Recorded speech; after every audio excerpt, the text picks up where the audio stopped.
Hi all, ఈరోజు మన RK kitchen లో బర్బాటీ టమాటీ కర్రీ ఎలా తయారు చేసుకోవాలో చూద్దాం. ముందుగా బర్బాటీని చిన్న చిన్నగా కట్ చేసుకోవాలి. అలాగే 3 టమాటీలు, ఒక ఉల్లిపాయ, పచ్చిమిరపకాయలు, కరివేపాకు కూడా తీసుకోవాలి. ఉల్లిపాయలు చిన్న చిన్న ముక్కలుగా కట్ చేసుకోవాలి. టమాటోస్, పచ్చిమిర్చి కూడా చిన్న ముక్కలుగా కట్ చేసుకొని రెడీగా పెట్టుకోవాలి.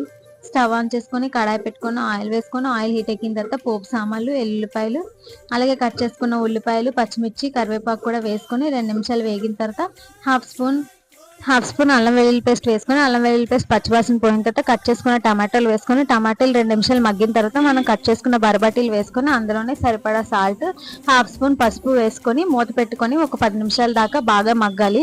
బాగా మగ్గిన తర్వాత మన బరబటీన టమాటాస్ కూడా బాగా ఉడికిపోతాయి. ఉడికిపోయిన తర్వాత మనం సరిపడా కారం వేసుకొని కారం బాగా పచ్చివాసన పోయిన తర్వాత ఆయిల్ పైకి తేలిన తర్వాత మనం స్టవ్ ఆఫ్ చేసుకొని కొత్తిమీరతో గార్నిష్ చేసుకుంటే మన వేడివేడిగా బరబటీ టమాటా కర్రీ చాలా ఈజీగా రెడీ అయిపోతుంది. మాకు ఇందులోనే గ్రేవీ టైప్ కావాలనుకుంటే హాఫ్ గ్లాస్ వాటర్ వేసుకుని 2 నిమిషాలు మగ్గ పెట్టుకుంటే టమాటా గ్రేవీ కర్రీ ఇలా కూడా ఈజీగా చేసుకోవచ్చు. మసాలాలు కూడా మనకి ఎక్కువ అవసరం లేదండి. 2 నిమిషాల్లోనే చాలా ఈజీగా అయిపోతుంది.